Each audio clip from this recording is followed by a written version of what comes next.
So hello everyone, and welcome to today's International Growth Center event. We're going to be talking about the impact of climate change on trade in developing countries.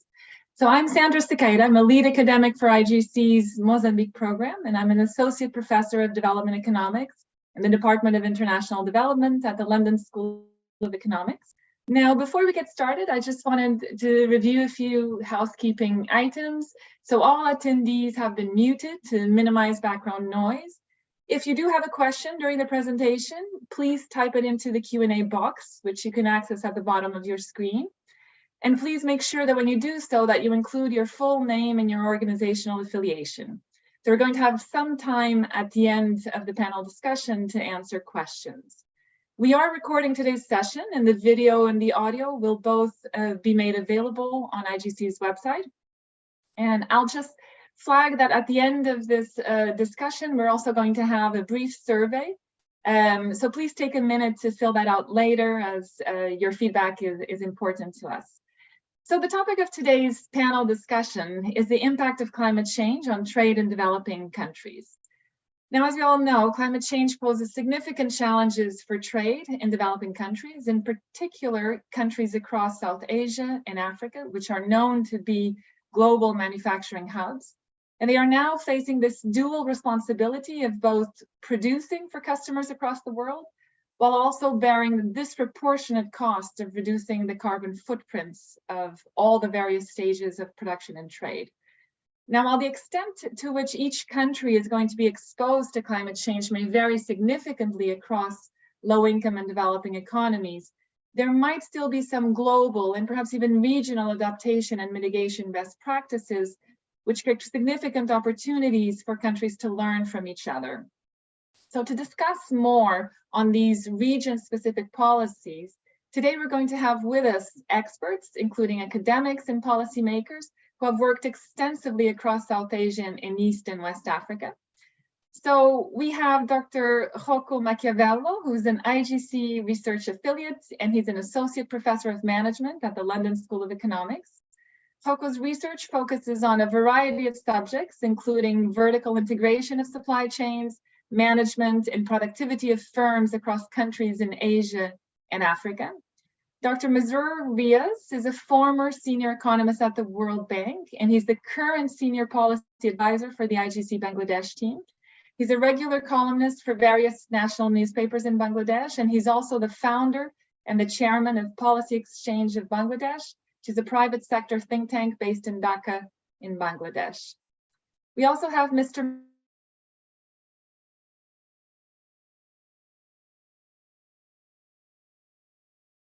He comes with over a decade of work experience in building partnerships between government and the private sector and influencing government business regulations and policies in Ghana. And last but certainly not least, we have Vicky Chemutai, who is currently working as an economist at the World Bank. Vicky is the co-author of one of the World Bank's flagship reports on trade and climate change, called Trade and Climate Change Nexus: The Urgency and Opportunities for Developing Countries. So prior to joining the World Bank, Vicky had worked at the World Trade Organization as an economics affairs officer. So I'll be putting a question or two for each of our speakers before we move on to the general discussion, and then offer you a chance to also ask your own questions. So I would now start by turning to Dr. Masroor Riaz. And I would start with asking a question specific to Bangladesh. So Bangladesh is known to be one of the world's largest manufacturers of and exporters of ready-made garments. The sector accounts for about 84% of Bangladesh's exports. Now, given the recent changes in policy regulations and the net zero targets of various trading economies, how has climate change affected trade of manufactured goods, so particularly garments in Bangladesh? And if so, how? Thank you, Sandra. Very good morning and good afternoon, depending on where you all are. It's really great to be connected to this excellent discussion, very timely topic, organized by IGC. Thank you for having me here. And just an advance apology, my last meeting ended very late with the government, so I'm still in the car. So if you see my background moving, Please do not, please excuse me on that. Sandra, I think the question of trade and climate change could not have been a more important sort of combination for a developing country like Bangladesh, which has done pretty well in terms of its development achievements over the last few decades. However, has some very important transitions to go through in the coming years, particularly in the next 3 years and then over next 10 years as it graduates out of the LDC club in 2026 and aspires to become a middle income in the next decade or so. Now, why I say that? First, I think trade, particularly export-led growth, has been central to Bangladesh's overall development strategy as well as gains. It's Bangladesh has moved from, let's say 18% trade GDP ratio just 30 years ago, early 90s, to that of at one point above 40%. It has now come down to 36%, 35%. But more importantly, I mean, it has emerged as the second largest exporter of ready-made garments after China. And the last year, the overall exports went up to $62 billion, even in a post-COVID or immediate after COVID recovery year, and in the middle of all the sort of global economic turmoil. And I think this hard-earned foreign exchange has been a source of the bedrock of the very stable macroeconomic performance for Bangladesh over more than 2.5 decades until June, July last year, when the macroeconomic strength is being very well tested because of the balance of payment pressure. At the same time, why I say climate change is also important. Many of you know Bangladesh is one of the most climate vulnerable country. Perhaps it was sixth, maybe it's now seventh. But in the environmental performance index, you'll find Bangladesh at the very bottom, 177th. Now, so it could not have been more important that Bangladesh, as it aspires to, have a sustained post-LDC, export-led growth, and also utilize the gains from trade to help propel its trajectory, its journey towards upper middle income, but most importantly, continue to create the 2 million jobs every year for the youths who come to the market. It is extremely important that Bangladesh is not only able to maintain the export success, the trade success, but also increase it, expand it by manyfold. But that's where I think the issue of trade and climate change comes in. We all know that emission associated with trade or traded goods and service is about 1/4 of total emission in the world. And increasing participation in global value chains for not only Bangladesh, more so for other Asian countries, have led to increasing CO2 emission in the Asia and Pacific. So as the destination, export destination countries and regional trading blocs such as European Union move to greater standards on environmental compliance. For example, the EU Green Deal 2019, the Strategy for Sustainable Textile, and so on. The German Supply Chain Act. The Bangladeshi exports will have to or needs to be a lot more responsive and mainstream and adopt climate resilient and environmentally responsible standards. Now, has it changed Bangladesh's overall trade scenario for good or worse? Not yet, because it is at the doorstep now. But Bangladesh's lead time to transition into environmentally sustainable trade is not very long. It has to do it fairly quickly, and it has started making some early preparation. It is early days. I wish it was more matured, but at least the good thing, it has started. So just to give you an example, the Garment Manufacturers and Exporters Association, the membership body, which represent 4,000 plus exporter in ready-made garments, they've signed with UNFCCC uh, the UN Fashion Industry Charter for Climate Action in 2019. And overall, the industry's push towards being more, sort of green compliant or green.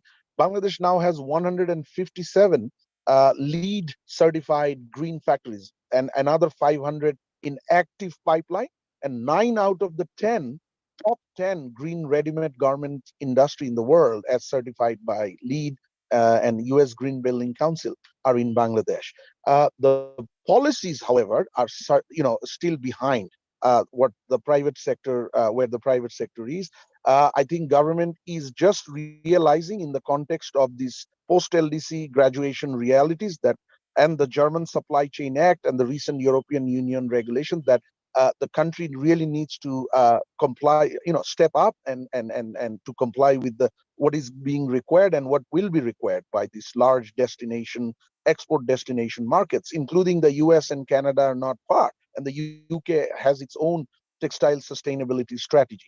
So it hasn't changed yet, but it has created both an opportunity but also risk for Bangladesh in terms of its potential exports, sustainability, and also scaling up in terms of the climate related requirements that are coming. Bangladesh is waking up to that reality. Private sector is gearing up fast. The policies needs to catch up faster. Excellent, thanks. So in one of your recent columns for the Business Standard, you mentioned the need to build sustainable development goal compliance, special economic zones in the country. Would you like to elaborate a bit more on how these could be developed in Bangladesh in particular? Yeah, thank you, Sandra. Another good point. That article that you referred to was an write-up on developing sort of efficient, broader connectivity infrastructure and capacity for Bangladesh, including trade infrastructure or logistics infrastructure, as it prepares to scale up exports by 9 times by 2040 in order to become, or in order to attain its own Vision 2041.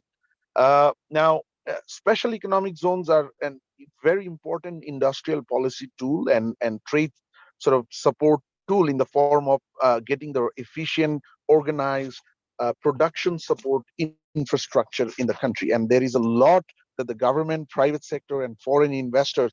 I just came out from a meeting together with OECD, with whom we are now conducting Bangladesh's country investment policy review. And the issue of SEZ could not have been sort of emphasized more by the government, by private sector, by the foreign investor.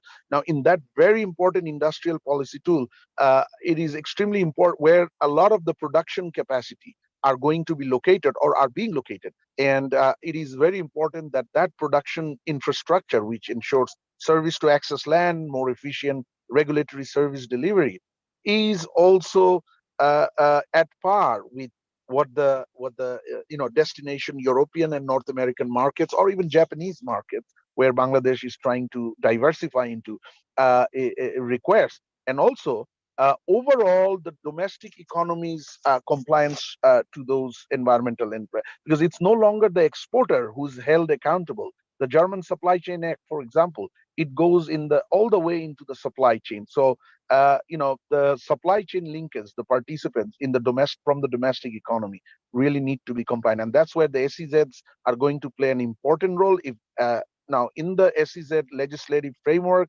which was supported by the World Bank Group over the last 12, 13 years, that ensures that that has environmental principles enshrined very strongly, but enforcement of those and upgradation as that space is remains dynamic and continues to evolve in globally. I think the SEZ agenda needs to take into consideration very strongly. It has direct links to several SDG goals: SDG 7, which is affordable and clean energy; SDG 9, industry, innovation and infra; SDG 11, sustainable cities, communities; SDG 12, responsible business, consumption and production. So all of those need the SEZ framework needs, and the practice needs to respond to that, because not only it helps achieve or attain to the SDG goals of the country, but then it also helps position Bangladesh and the businesses, both local and foreign, in operating out of Bangladesh, to sort of bring that environmental standard that is required in its destination markets, but also in the domestic economy. Very good, thank you. Now, my last question would be to whether you think that there's going to be a growth in the circular economy and textiles in Bangladesh. For our audience, the circular economy in textiles is when inputs used are both renewable or recycled, and the process itself does not harm workers. Yeah, so that's another that is a perfect example of how this whole environmental agenda, climate agenda for Bangladesh, and certainly for global community, is evolving. I mean, 5 years ago, 10 years ago, we would be talking or hearing mostly about, okay, climate resilience, infrastructure, energy efficient production. Then came green growth, the narrative and the debate on green growth, how you mainstream this whole thing in your entire growth process, and then very cutting edge production technique or technology or new technique led sort of climate adaptation into production usage of raw materials and everything. And circular economy is a perfect example. Now, Bangladesh, it is going to be extremely important. Again, as I said, it's going to continue to be an export led growth strategy where European, North American markets will continue to be a strong sort of pull factor. Already, Bangladesh's 60% exports go to the European Union market. Now, as EU, for example, EU has brought in its, the circular economy strategy. Then, of course, we talked about the Green Deal. There is the textile sustainability strategy. They all create a very strong demand for circular economy to be adopted, not only for Bangladesh's ready-made garments, but also for some of the high potential uh, diversification targets.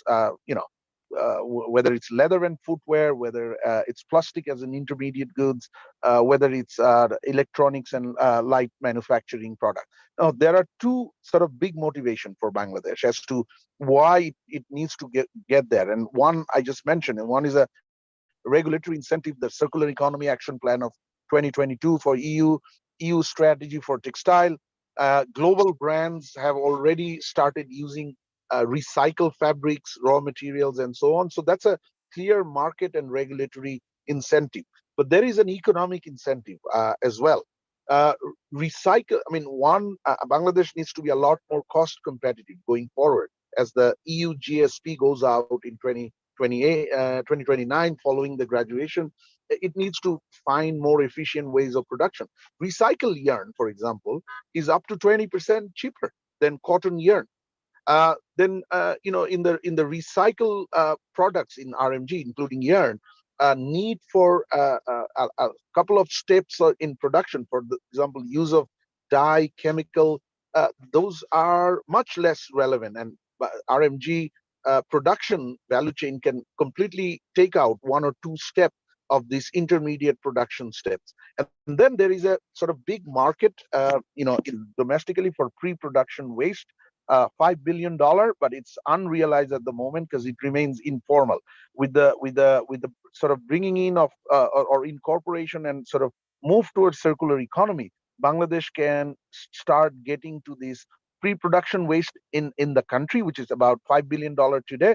But once it gets to organized formal sector, it's expected to be at least 5-6 times higher.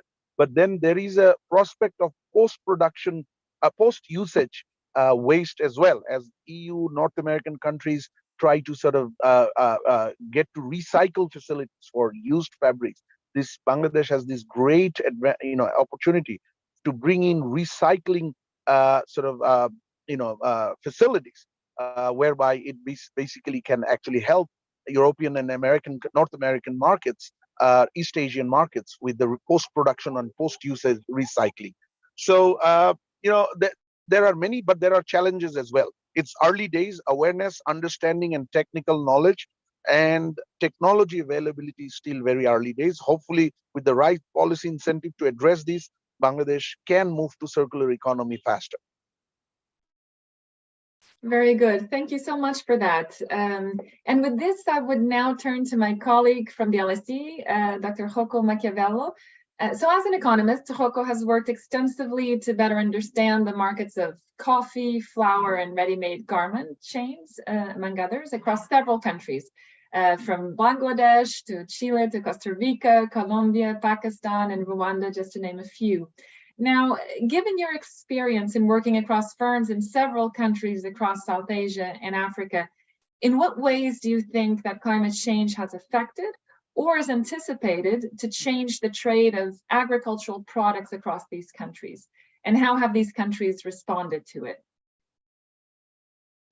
Yeah, thanks, Sandra. Well, first of all, good morning and good afternoon to everyone. And yeah, it's a pleasure to join this panel. I'm looking forward really to learn a lot. And yeah, so going to your question, here I'm going to step maybe into Vicky's territory and kind of just distill some of the ideas that are in the fascinating book that she has contributed to for the World Bank. But the relationship between climate change and trade in agriculture obviously is very complex. I will just highlight sort of two different connections. The first one is that climate change is expected to radically change or affect the yields of agricultural crops around the world. Some places are going to gain maybe from climate change in their potential yields for certain crops. But the vast majority of the places around the globe are actually holding kind of current technology constant, are going to see decreases in their potential yields. And these decreases are going to be particularly strong in low-income countries, and particularly strong also for staple food. So that obviously is there's a potentially a very large impact of climate change on agricultural production. This has been highlighted by FAO, for instance, building on work on the International Panel for Climate Change. Now, where does trade come into the picture? Well, if the changes in yields were kind of uniform around the globe, then trade wouldn't have a very substantial role maybe to play in mitigating the impact of climate change on agricultural production. But in reality, one can imagine, in fact, the data suggests that these impacts on yield will be very heterogeneous across space, and crops, both across countries, but also across regions within countries. And to the extent that the impact are going to be heterogeneous, then they're going to change potentially patterns of comparative advantage, which would then be kind of transmitted into incentives or potential for trade.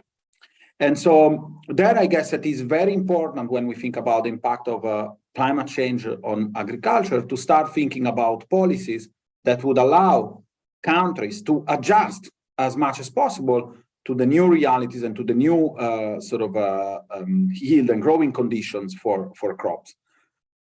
It seems that more than trade is going to be really the reallocation of farmers across crops that is going to be a very important mechanism to mitigate the adverse impact of climate change on agricultural production.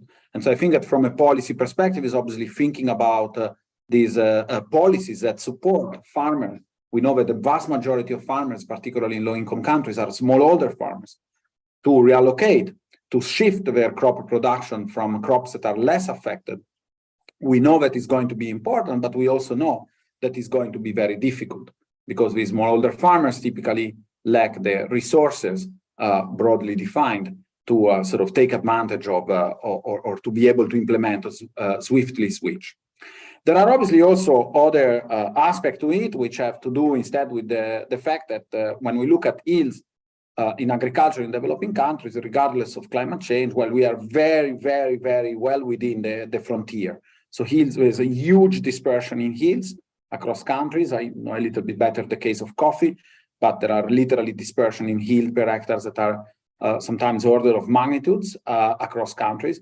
And so regardless of the impact of climate change, there's a lot of work and a lot of scope for improvement in many crops in low-income countries. And those type of policies, in a way, are kind of going to be a little bit of a win-win because they will facilitate resilience and adaptation to climate change, while at the same time also potentially improving yields. For instance, in the case of coffee, if you think about large programs that are aiming to replant and upgrade coffee trees in many origins, those are clearly programs that are going to improve farmers' adaptation, if you like, resilience to climate change, as well as potentially, hopefully, increase yields, particularly in those parts of the world where yields are lower. So this just to say that there's an impact of climate change on patterns of comparative advantage, which will require adaptation in the form of, yes, adoption of better technologies, if you like, better yields, varieties that are more resistant and so forth. But a lot of the adaptation actually will need to come in the form of people switching essentially crops. The second channel that I wanted to highlight, so this went from climate change to sort of economic activity, is the one that goes from policy related to climate change on trade pattern. And here I'm gonna build a lot on what Masroor actually has already introduced earlier. Because of course, because of climate change, there is going to be a number of policies, and we are already seeing them, that are going to have a very profound impact on the trade of products in general and agricultural products in particular. And here, perhaps although there are several initiatives, and so we would need to kind of discuss almost sector by sector, but perhaps one that really needs to be mentioned just as an example is the directive on corporate sustainability due diligence from the EU, which was kind of now, after years of discussion, enacted in February 2022. And is a legislation that introduces a potential Copernican shift in the approach to sustainability in supply chains. So for the past couple of decades, private actors, some large companies have kind of tried to develop, partly to respond to pressure from social groups and from NGOs and from consumers. They've kind of tried to develop their own plans to address issues surrounding human rights, but also environmental sustainability in their supply chain. So think about code of conduct at the corporate level, voluntary sustainable standards, and so forth. These type of policies have been developed by the largest companies typically involved in trade. They have increased entry requirement into the supply chain of these very large companies for producers in developing countries. So there's probably an inequalization effect for producers in developing countries from this private initiative. But are also increasingly, particularly when it comes to tackle carbon emissions, perceived to be very costly by the companies. I think Nestlé, for instance, estimates that they would need between $3 and $4 billion to implement their commitment to a zero net sort of carbon emission strategy by 2040. So that's a lot of money. And so I think as a result of this development, there's been a policy shift to say, okay, look, regulation actually can recreate a little bit of a playing level field. And so the EU has perhaps been the most active in that space, or at least is the one that is kind of introducing legislation that is really going to bite. And here is where the directive kind of passed in 2022 comes. Now, what essentially the directive does is that it introduces a principle of due diligence for EU companies, as well as for third countries companies that sell in the EU, so that everything that is imported, essentially, there needs to be due diligence with respect to human rights as well as to environmental sustainability. And the due diligence extends, as Masroor was saying, not just to the activities of the companies abroad, but actually to the entire supply chain. Okay, so in principle, now if you are importing cocoa into the EU, you are supposed to guarantee that that cocoa has not contributed to deforestation in Côte d'Ivoire. Now, this is a big shift because all of a sudden you are responsible, so you're going to be fined essentially if your company cannot demonstrate it to satisfy this requirement. And it, of course, requires you to be able to demonstrate that actually your production is not contributing to deforestation or is not excessively contributing to carbon emissions, depending on the context, or is not contributing to water pollution and depletion if you are in textile and use a lot of cotton. No. So now, what are the implications of this kind of requirement? Well, certainly from the importing company, there's going to be a huge inequalization. I mean, so first of all, there are debates around the implementation. Who is going to be responsible? You could imagine, for providing the information, you could imagine a scenario in which is the companies themselves that are responsible to verify and kind of provide verifiable information that shows indeed that they are complying with the regulation. If that was the case, that would probably generate a system in which very few large companies will have the capabilities to ensure the kind of transparency over their supply chain and a credible enough mechanism to provide this verifiable information. Some people even claim, in fact, that the information that will be provided will become a lot more valuable than the product that is being exported. So if you think in terms of rent capture in the supply chain, you say, well, I'm importing cocoa, but really the value of what I'm importing is not so much the cocoa, but it's the fact that I can show you or prove that that cocoa hasn't contributed to deforestation. So whoever is going to be able to provide, if you like, that verifiable information and to comply with the regulation is going to be at an advantage. So who's going to potentially suffer? Well, SMEs, for sure, smaller companies on the importing side, but also potentially on the producing side, there's going to be a lot of cost and a lot of adaptation that is going to be needed in order to comply with this regulation. There's also another aspect that the private company are probably going to be quite agile in jumping in trying to build the infrastructure necessary to comply with the regulation. But there's an externality issue here. So there's a question of whether instead it shouldn't be governments that take the initiative, the exporting country in a way, government that should take the initiative to create environments where they become responsible for providing the information and in fact to monitor their entire supply chain. Now, this is difficult to pull it off, but of course it would kind of put a little bit everybody more on a playing field and would allow this producing country to capture a little bit more of the value. So for instance, again, coffee, a sector that I know well, there are a couple of very kind of progressive countries that are indeed thinking in these terms and say, well, look, we're not going to rely on the supply chain of large buyers to provide this information. We'll try to develop our own infrastructure so that everybody that exports from this country will be able to comply with the regulation. So I think just to recap, I think that there are many more channels that we could discuss, but I think two that are very important are, one, climate change will impact the trade patterns through sort of comparative advantage logic, but that will require, of course, a lot of adaptation in the form of switching sector for farmers, that require a lot of policy support. Second, climate change is also leading importing countries to enhance policies that will have a very profound impact on the type of capabilities that the exporting countries will need to develop in order to comply and take advantage of trade. Excellent. Thank you so much, Rocco, and for echoing some of the challenges that Dr. Mazur had identified as well. With that, I would turn to Mr. Michael Opoko. And Mr. Opoko has extensive work experience in building public-private partnerships and monitoring business regulations related to trade in Ghana. So the first question that I would like to pose is, how do you think these changing global regulations related in particular to low carbon emissions and net zero policies, how are they currently affecting export patterns from Ghana? Thank you very much, and good afternoon or good morning to everyone. Thank you for the question, but it's important to note that the previous speaker has actually put my question into perspective in terms of global regulations and its impact on exports. For us in Ghana, our three major exports are cocoa, gold, and crude. And as you realize, all these three have an impact on the environment. It means the bigger chunk of our exports are impacted by climate change regulations in terms of cocoa, in terms of gold, and then in terms of crude.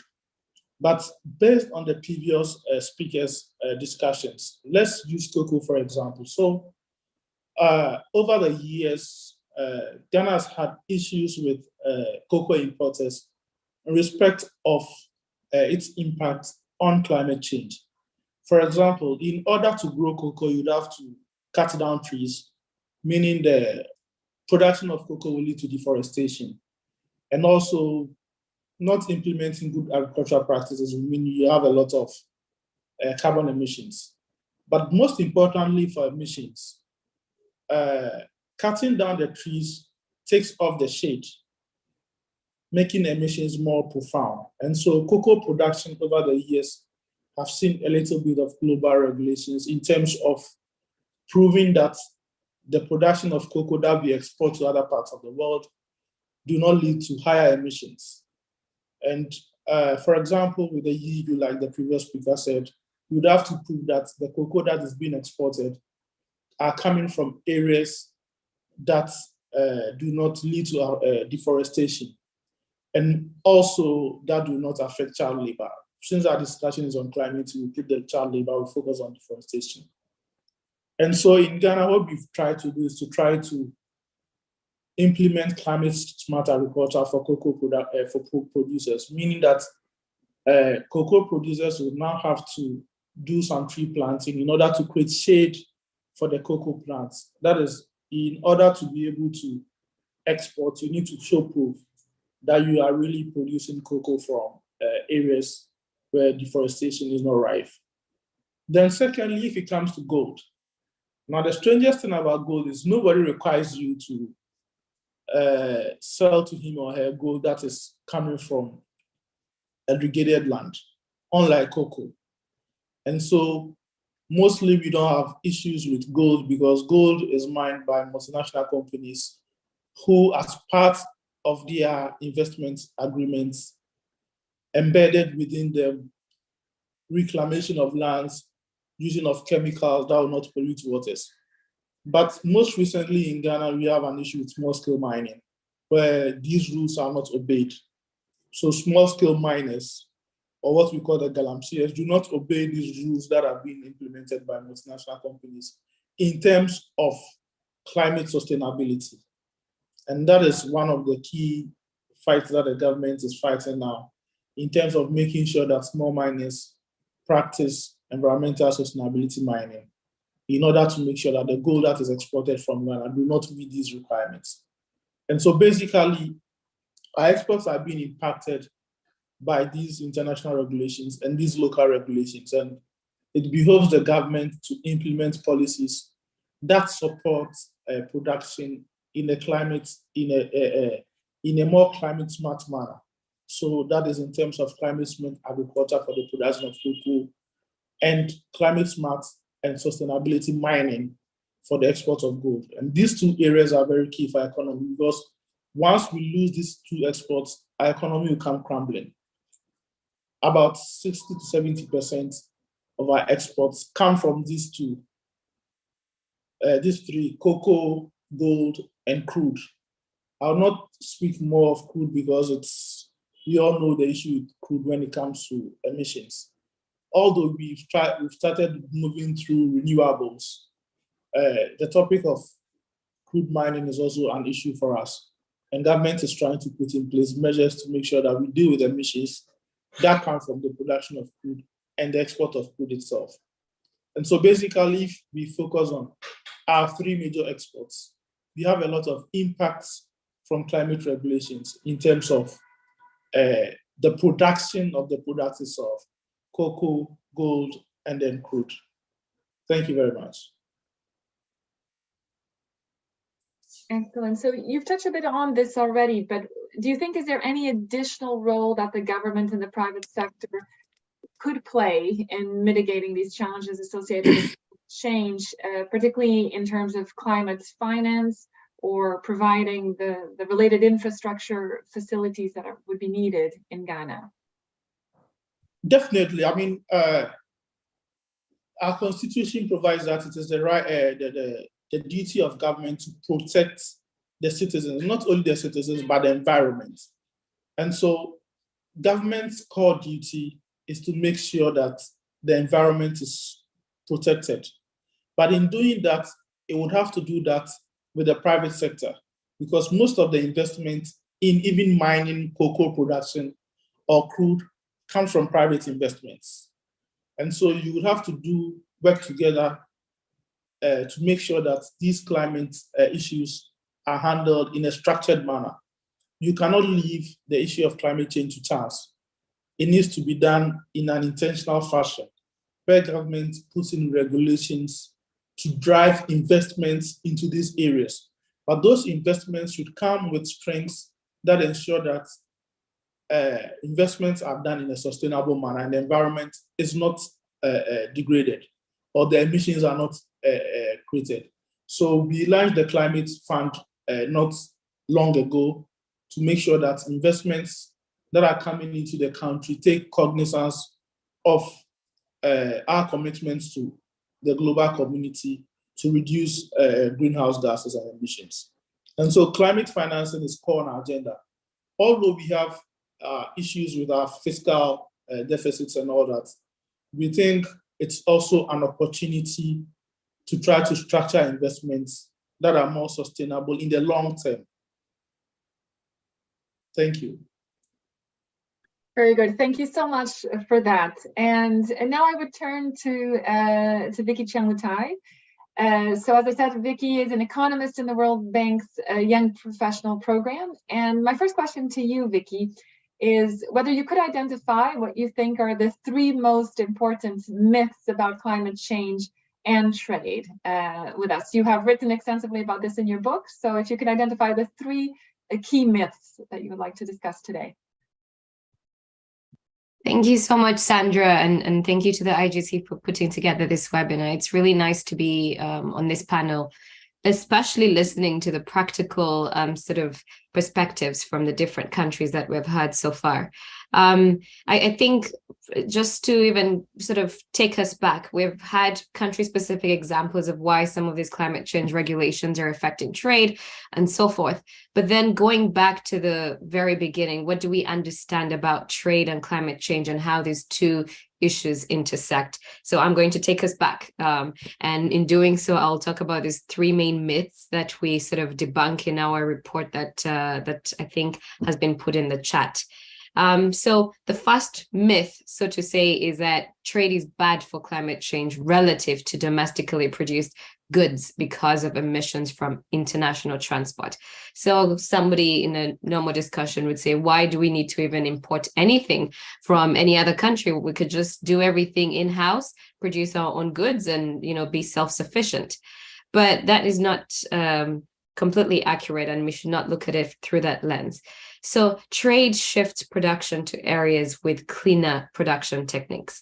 When appropriate climate change policies are implemented, trade reforms ensure that goods and services are produced in the most sort of carbon efficient location.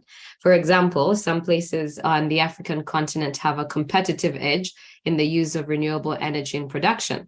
I'll give the example of Uganda, my home country.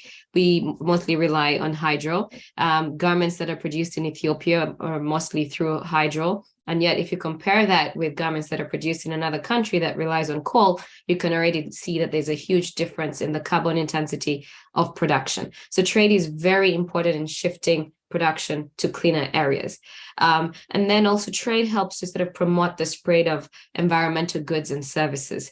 We keep on hearing about what technologies we need in this low carbon transition. Well, where are they going to come from? We know not every single country has the resources and endowments to produce these technologies. So we need to import them from somewhere, and those countries that have them in abundance do need to export them. So the solar panels, the technicians that are going to install, repair, maintain, we need to have a free flow of these sort of professions as well as these goods. So trade does help to promote the spread of these necessary low carbon transition goods. Also, just think about when we have critical disasters that have emerged from climate change related events, whether it is a drought that happened, we saw that in the Horn of Africa, or whether it's a hurricane in Haiti, or wherever there is a climate change related disaster.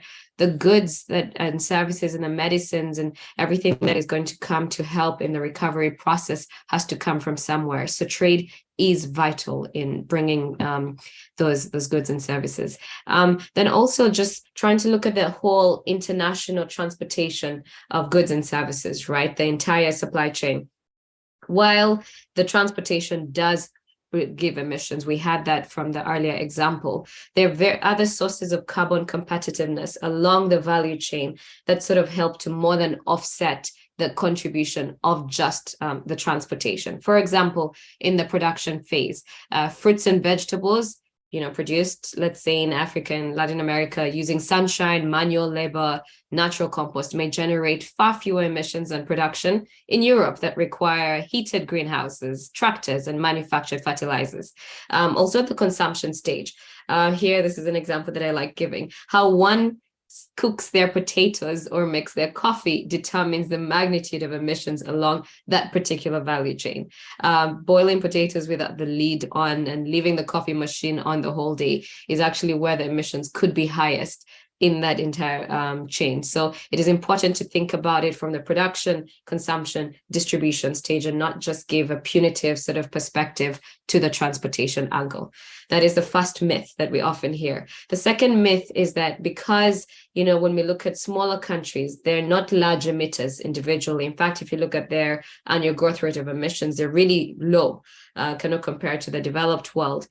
So because they're not large emitters individually, the poorest countries do not need to play such a major role in negotiating the rules on trade and environment. And this is absolutely not true. We see that coming through in the literature increasingly. Collectively, these sort of low and middle income countries have been increasingly carbonizing over the last decade in pursuit of their development goals. And they need to be at the forefront of this adaptation and mitigation. We see that how else are they able to grow and achieve their development goals? It's because they've been increasingly industrializing, increasingly sort of engaging in productive activities that are actually high emitting over time. So while climate change will affect the poorest countries sort of most severely, and this means that we'll basically need to contribute to the rules that are governing trade and environment so that the interests of the least developing countries are appropriately considered. I give this example, which I find very interesting, but properly illustrates it. In the case of sugar exports from developing countries, we saw a study the other day that showed that using sort of the worst case benchmark for land use change in Mauritius increased the carbon calculation by almost 2,000%. This is a offshot in sort of making us sort of see these results in a very different and skewed perspective, and yet it's not necessarily the case. And the last myth that I will focus on is there is no need to review tariffs or non-tariff barriers from a climate change perspective.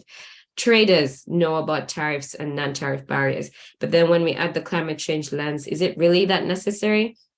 And this is a huge myth because we do. The first on tariff structures are often biased in favor of dirty goods.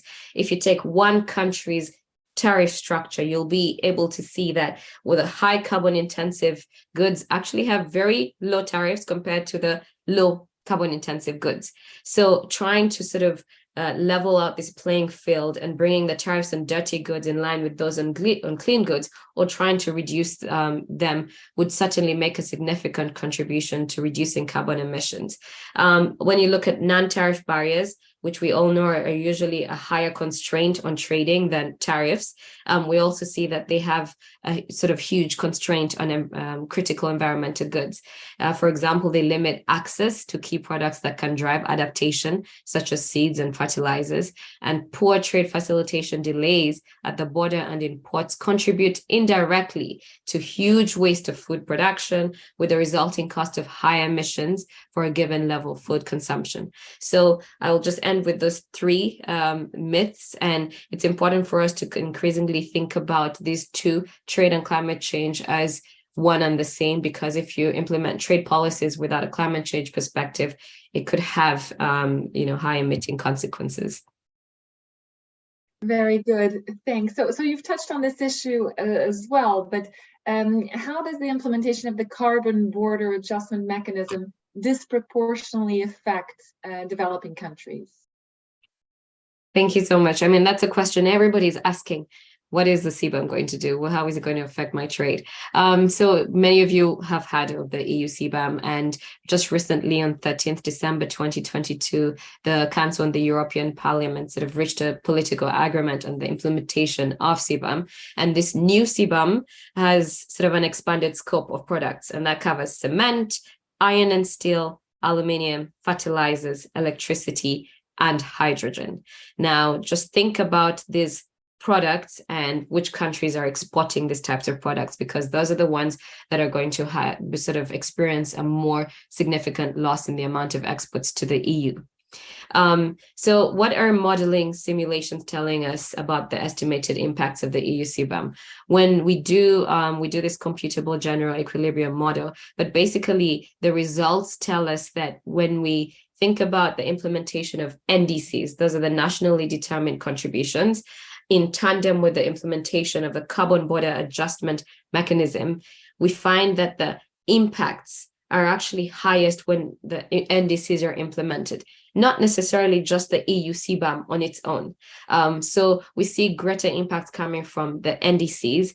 The EU CBAM has sort of moderate to low impacts, especially for developing countries that do not produce those particular products. We're seeing obviously fossil fuel related sectors reduce their exports. But the main message that I would like to stress, and we're increasingly focusing on, because we realize in the results, while countries are freaking out about CBAM, it's actually not that significant. It's not going to really affect your exports, especially if you do not export those particular sectors. But what CBAM does tell us is it's sort of a precursor to the world that we're living in, the trends of emerging measures and policies that are coming up that on pricing carbon that are going to affect what you trade. We heard about the EU deforestation regulation. We heard about the ESG regulations. So there are very many different emerging sort of climate-related policies that are going to affect trade. And CBAM should be looked at from the lens of how it's going to affect your particular export sectors. Now, how will the implementation of CBAM in particular and any other price-related regulation affect the trade of developing countries? That's to your question. And I'll focus on the issues that are stemming from the practical application of the CBAM. So broadly, practically implementing these border adjustments is difficult because of the technical complexity of calculating carbon footprints.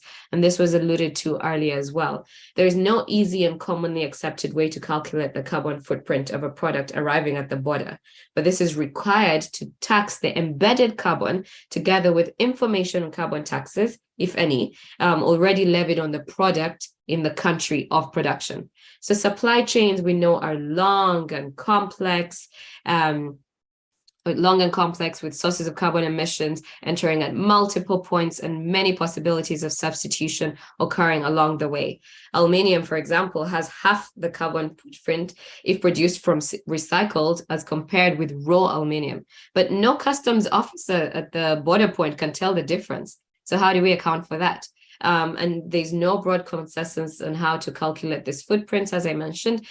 Several international organizations have developed, but these are all competing international standards. And worse still, especially in the developing world, data is a problem. So if we do not have carbon traceability and verification infrastructure, how are you able to showcase that my product is actually carbon competitive than the other one on the market? So that is an increasing problem that we need to think about. And several projects, especially in the World Bank, are trying to address this, trying to help countries sort of put together this carbon traceability and verification infrastructure.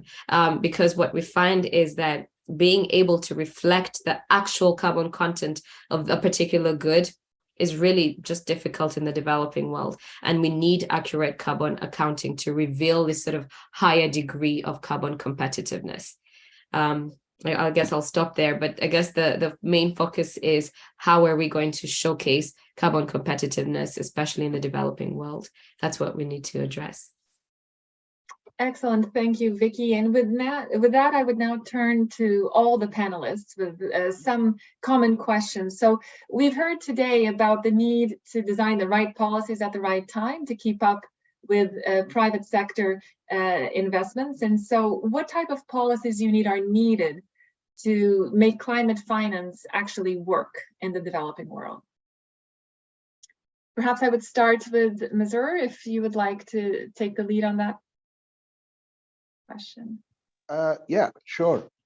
So it's a very important one, and a very timely one, as Bangladesh and similar countries are trying to sort of mainstream green growth, or some are awakening to the reality, and then finding themselves that finance or specialized finance or appropriate financial products required for such green growth activities are not available, right? So I think, and then also the policies that actually incentivize, that provides direction, clarity, and then incentivizes such green, green finance. Now, I think I'm going to speak from Bangladesh's context, and I know it's the similar for other developing economies as well. First of all, I think the green finance or climate finance itself, I think the definition and mainstreaming of that in the access to finance policy ecosystem is extremely important. So Bangladesh, I think, which has been leading the climate change debate for long, at least for a decade, finally got to, for example, a green finance taxonomy by the central bank just, I think, 2 years ago. After, 12, 13 years after it really accepted and that climate is big, one of the biggest risks. It is one of the most vulnerable countries.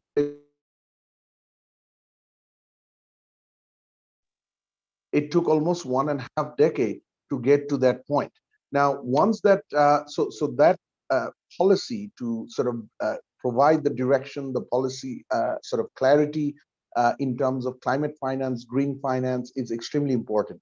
Then what also is important is, finance is one, but financing for what? Technology, the technical capacity, the production capacity, adaptation in infrastructure, green building. I think these are all important. So it's also important that the policy encourage transition towards a resource efficiency. Of course, circular economy being the newest or more advanced than the resource efficiency sort of narrative or debate. But it is also important that we are able to help private sector, global, those who are operating in global markets, global value chain, but also in domestic economy, in terms of their ability to move to adopt, climate resilient infrastructure, climate resilient production, circular economy adoption. And what is required is, technology, technical capacity, production infrastructure, and the finance needs to be responsive to that. And policies which sort of incentivizes that sort of adoption and adaptation, and second, finance policies that actually catalyzes green investment, green finance to be available are actually both very important with that regard. Very good, thanks. Michael, would you like to add something on that point?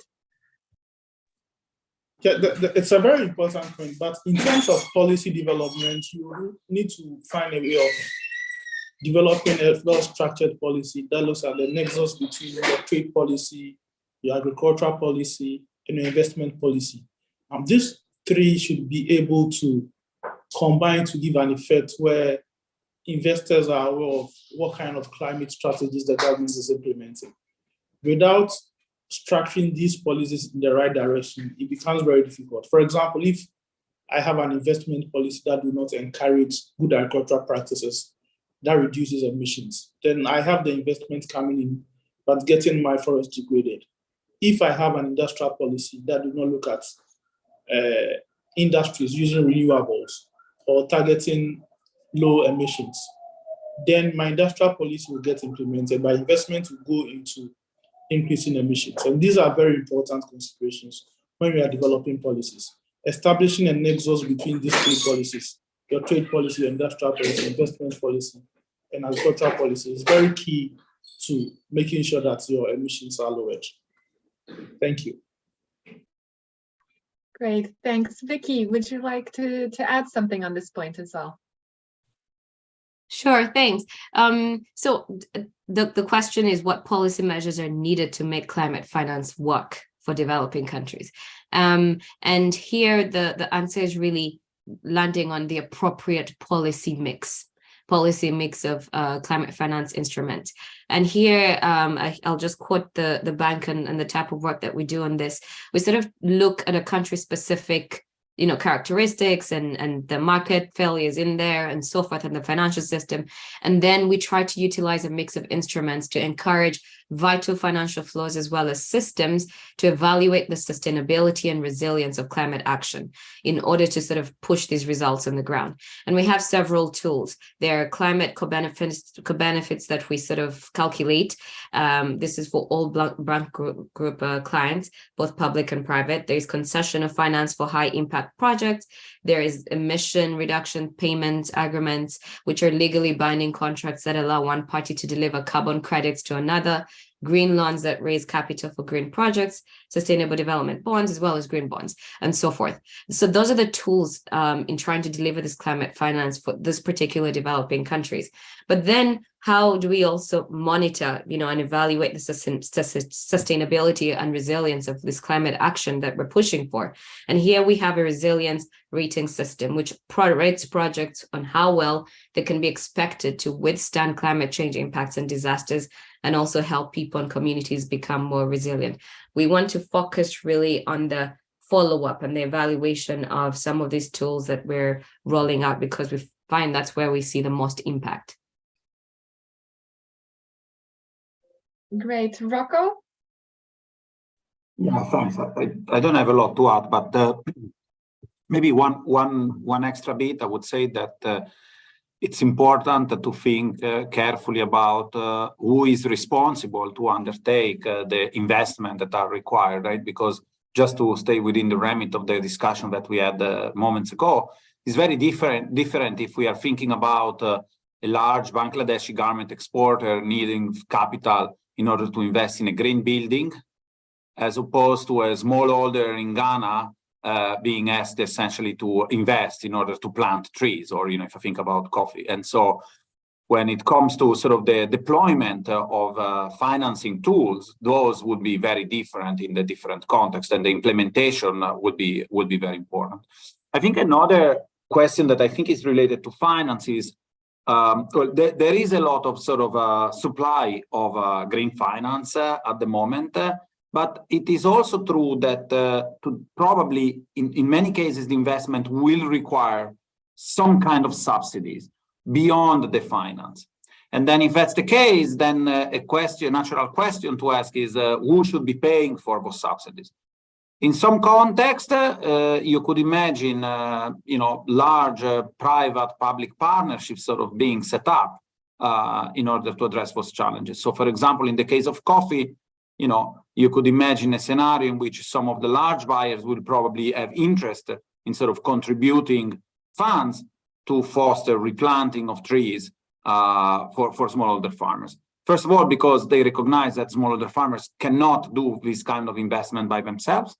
Second, because it would be very difficult to make finance available to those farmers that would be willing to do it. And third, because guaranteeing sort of reliable supply and sort of the sustainability of those origins is in the interest of the buyers. Now, I can imagine the same type of logic applying to many other contexts, certainly in agriculture, but potentially also in some of the manufacturing sectors where very upstream you have a very small SMEs that kind of struggle with accessing finance.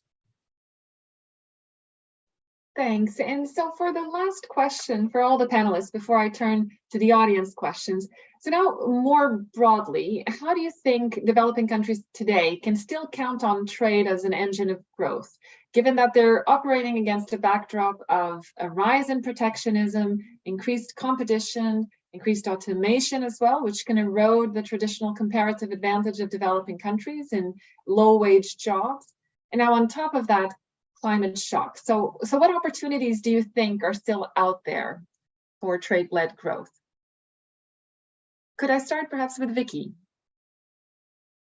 Sure, thank you. And I'll start by quoting and the CEO of an MNC who basically say that climate change is big business. And what I get from that, and what I'm seeing increasingly when you look at the trends, is that there are huge opportunities. Huge opportunities. And I think what countries need to focus on is on harnessing their opportunities. When they look at their country endowments, resources, and so forth, even with these evolving comparative advantages that are happening, are there some emerging comparative advantages that you have a competitive edge on? Because if that is the case, then capitalize and invest in that so you can trade sort of more effectively on the global scale as we're currently existing in. So I see huge new opportunities that are arising in low carbon activities. Opportunities may arise to sort of attract production in the currently energy intensive sector products in countries which can provide low or zero carbon sources of energy. As I mentioned, the example of producing garments in Ethiopia versus somewhere else.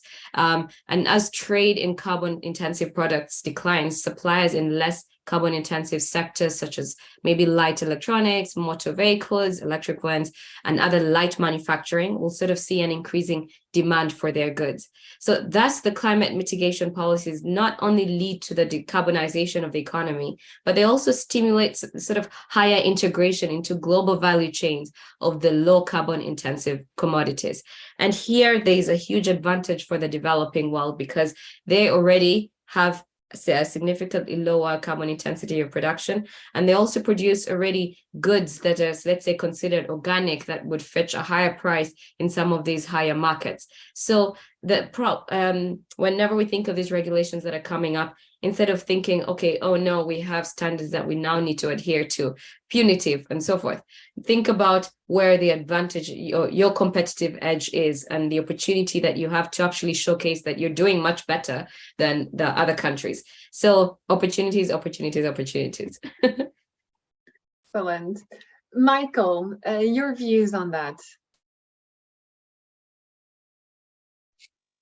It's interesting, and like I earlier on intimated, we need to structure investments such that those countries, especially developing countries, who are crowding in investments, are able to direct these investments to areas that we have comparative or competitive advantage, as the previous speaker said. It will not flow through those areas by chance. You need policies to direct investments to those areas and carefully regulate those investments such that they lead to climate change sustainability. For us here, especially as we begin to industrialize, it should be an important consideration for us so that we don't make the mistakes that were made that has led to a lot of pollution and climate change, but embed policies that drive investments to production, not only agricultural production, but even industrial production. That takes into consideration climate change. And also in terms of trade, try to foster interregional trade where you don't have a lot of long freights that leads to emissions. But when we can trade amongst each other, we cut the freight emissions, and then we can reduce the emissions throughout the production. And so apart from the investments, we also need to encourage intra-African trade, especially for African countries, that cuts a lot of emissions out, and also try to fit us into a value chain that do not increase emissions, or foster trade between countries that reduces the emissions as much as possible, and allow us to be able to take part in the global value chain in a more responsive manner. Thank you. Great, thank you very much. Rocco, your views as well, please.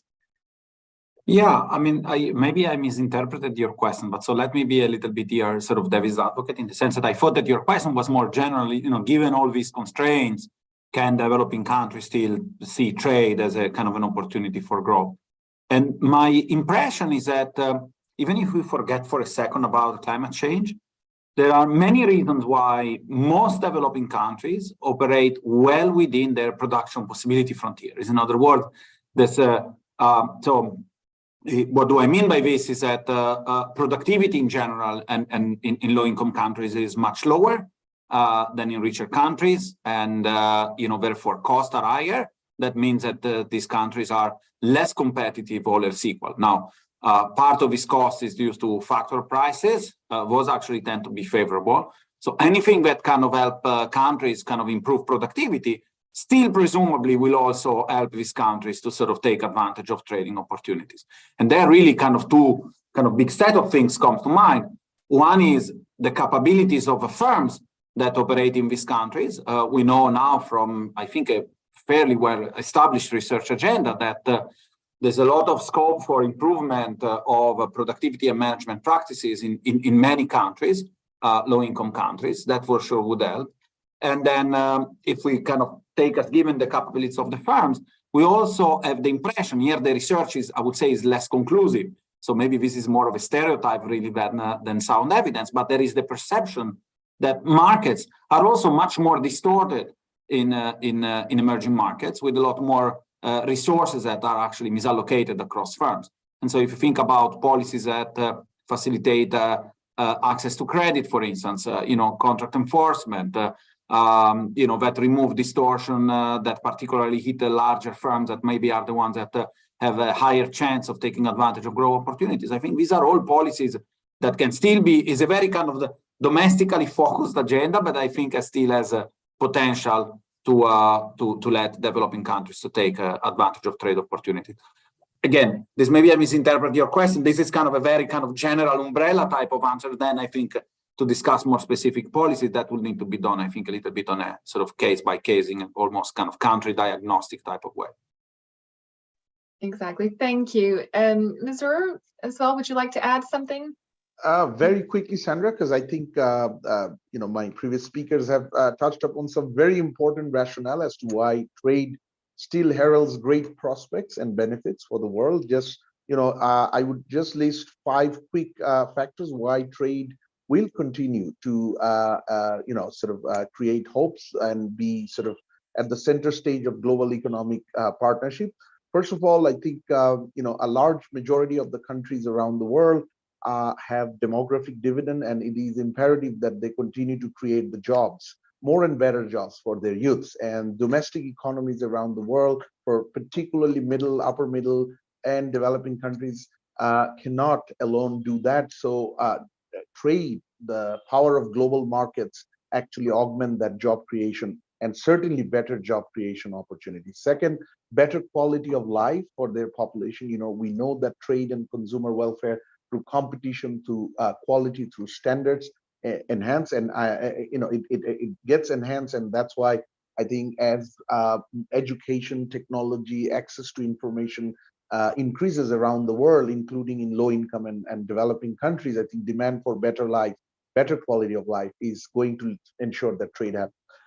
Pull factors for sort of creating the pull factor for small and medium enterprises, particularly small enterprises. I think without them being part of the sort of supply chain linkage of the large companies globally, companies who are trading globally, I think it is almost impossible to create a large enough base for those small, thousands, millions of small companies to thrive.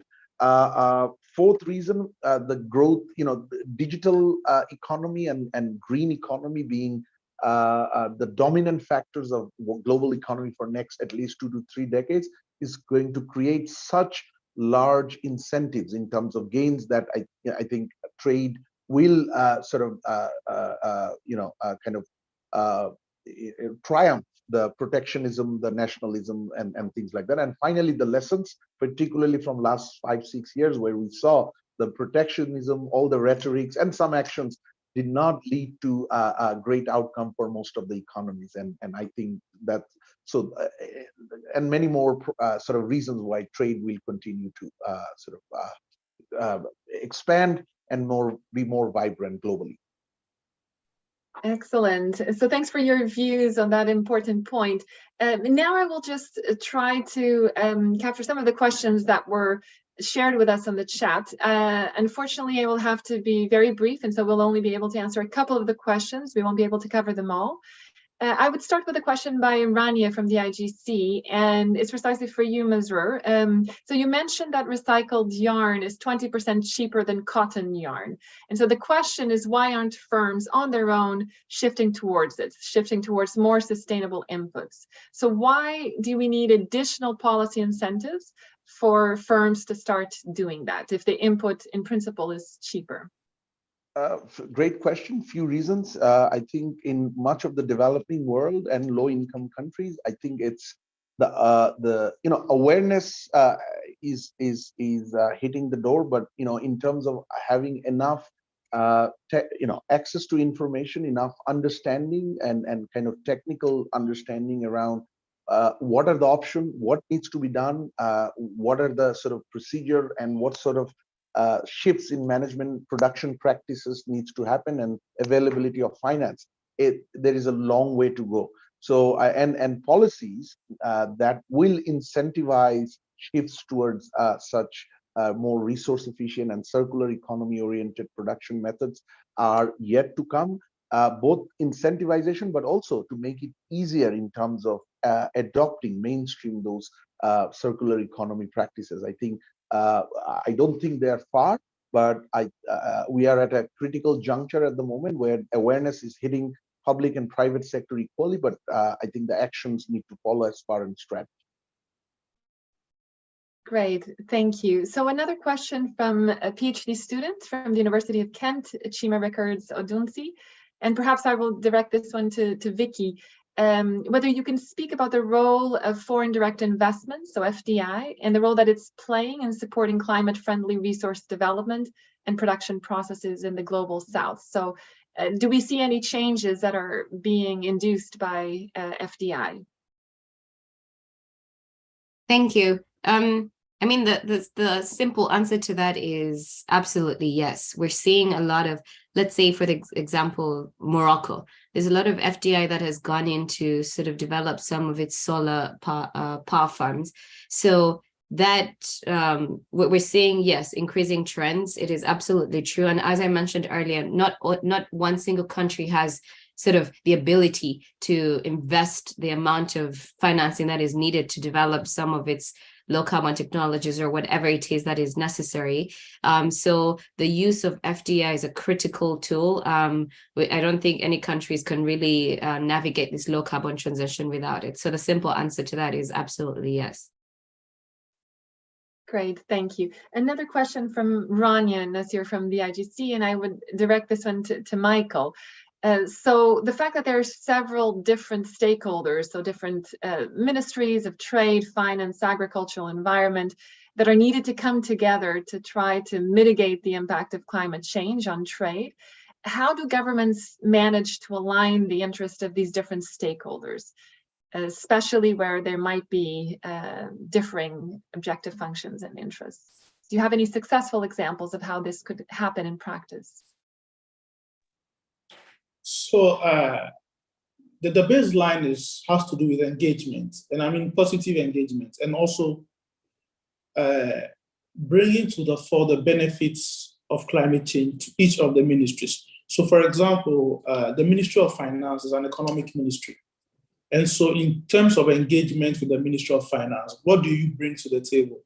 How do you allow the Ministry of Finance to understand the economic benefits of climate change in terms of savings when, for example, if there are droughts for an extended period, Ghana's cocoa production goes down. If Ghana's cocoa production goes down, it means our foreign exchange is reduced because there's less export of cocoa.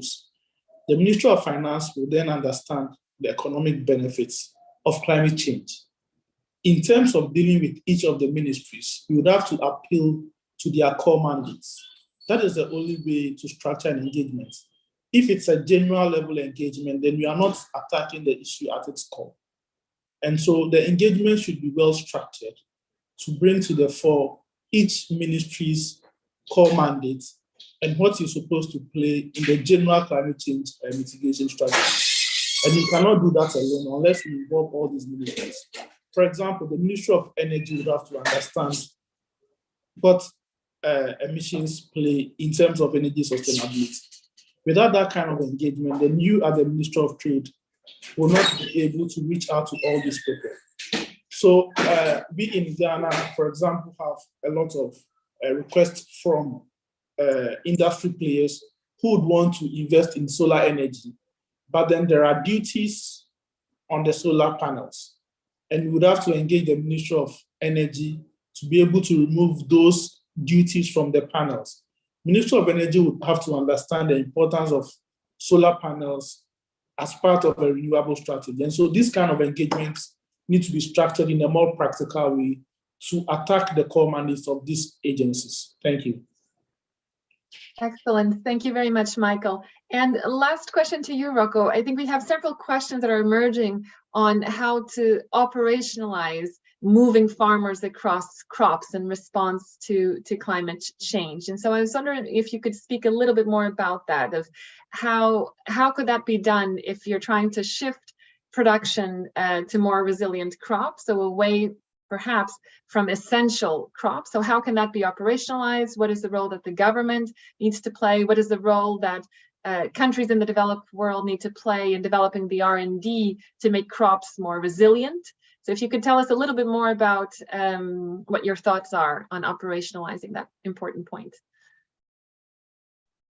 Thank you. Yes, so there's been a lot of work with very rigorous evaluation of sort of policies and intervention that have kind of tried to nudge farmers to adopt even relatively minor changes to, so I'm not even talking about switching crop, but even conditional molding, keeping cultivating the same crop, maybe try to improve varieties, try to improve agricultural practice and so forth.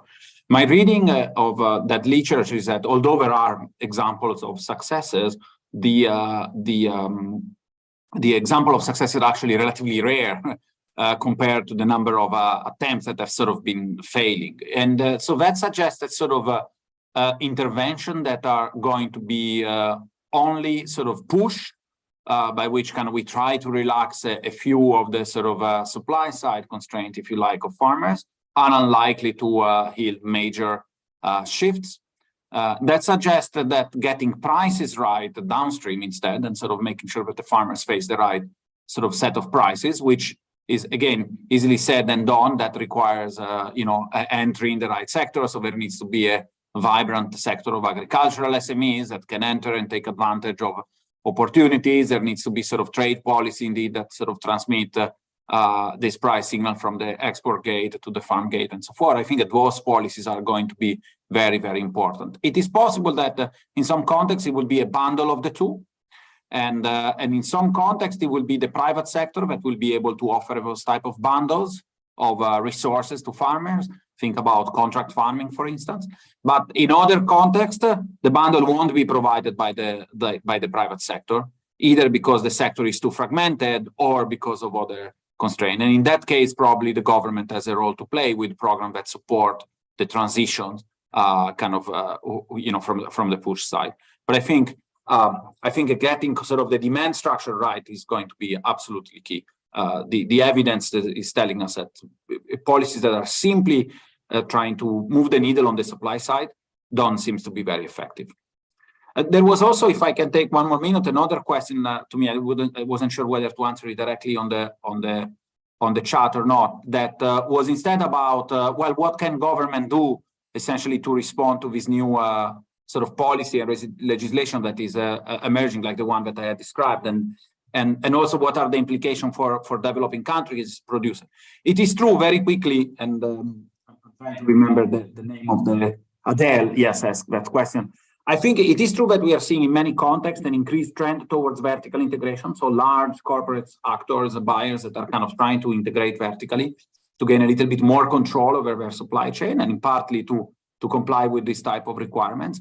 I think that what governments need to think very carefully there is the fact that you want to create a level playing fields for your producers, if you are in developing countries that is exporting, to take advantage of these opportunities, like Vicky was saying. And there I think that really technologies and sort of digital technologies and public-private partnership and a very strong focus on sort of contract enforcement, which is closely related to traceability, is going to be very, very important. And there are examples of countries that are doing that, like the Costa Rica sector in coffee, for instance. I think is making very good progress in that direction, and I'm sure that other countries can look a little bit at the kind of initiatives that they are implementing. Thanks, Rocco. So I would now like to ask each of the panelists for their final thoughts on perhaps what are the 3 key actions that you think would help developing countries mitigate the challenges of climate change and remain competitive amidst this changing landscape of global regulations on trade. So if we could start perhaps with Mazur. Thank you, Sandra. I think, first and foremost, I think it is extremely important to understand the risks and the opportunities that the climate change and the evolving regulations, compliance, and market the market's own response, consumers' awareness, all together are how they are going to influence the sort of overall global trade and what it means for the priority sector existing and what is a potentially priority over the next decades, and how and sort of understanding where the opportunities are and what sort of risks are there in order for the countries to understand the risk mitigation strategies, but also shifts in policy. That's number one. Number two, I think what is going to be extremely important is, as I mentioned in previously in one question, the access to green technology is going to be a name of the game. I think there is a lot that is already in the sort of in the public knowledge in terms of where some of the green growth opportunities are, where some of the responses or how some of the responses need to shape, although early days, but where I think farms, and this is also it sort of links to Rania's question, why farms are not able to do it. This access to green technology in the developing countries are still quite limited. And finally, I think the green finance or green investment, that is going to be important. A lot of way too many people are hung up on the COP27 funds and global funds that are being created. Those are going to be important, particularly in high-risk areas to sort of mitigate risk. But overall, we will have to ensure that private finance part of that, a big part of that, start transitioning into sort of green finance, whether it's green bonds, blue bonds, and other forms of instruments that are going to be critical. It is extremely important. So understanding of risks and opportunities, green technology, and green finance. Excellent. Thank you so much. And with that very comprehensive overview, I would just ask the other panelists if they have something to add. So in the interest of time, to make sure we keep to schedule, is there anything in particular you would like to add to Mazur's points? Please, Vicky. Thank you. I completely agree with what Mazur has said. That was brilliantly put. So I just wanted to add one point on the need to bolster country-specific trade and climate change analysis to ensure informed recommendations. Now, this is critically important. We're seeing a huge degree of heterogeneity in country-specific characteristics and climate variations in political economies to push reforms, geographical inclinations, and so forth. So at the very country level, we're seeing such huge variations that it is important to sort of have country-specific diagnostics. And here, I want to introduce to the participants this climate country development report that the World Bank is currently rolling out. It basically includes critical climate development analytics that can inform countries' policy reforms. And there was a question in the chat that said, should developing countries sort of forego development just for the sake of the planet? And this sort of analysis are an attempt to address that. No, development should not come at the expense of the environment and vice versa. So what we try to showcase is they can grow together in tandem, development as well as improving the climate. And then we showcase the least cost effective pathways to grow in a cleaner way for each country. So that's just to say that analytics are important. The World Bank has a sort of wealth of resources for that, and you can check out for your country. It may have been done, it may be coming out in the future, but reach out if you have any questions. Excellent. Thank you very much, Vicky. In fact, a huge thank you to all our panelists for sharing their insights with us on this important topic today. Just to summarize very briefly the discussion, you've reminded us of the unequal impact that climate change can have across countries, also across firms, thinking about the SME to the large firm spectrum, how the complexity of supply chains, and ensuring that all are compliant, all the different players are complying with increasingly complex and increasingly far-reaching regulation.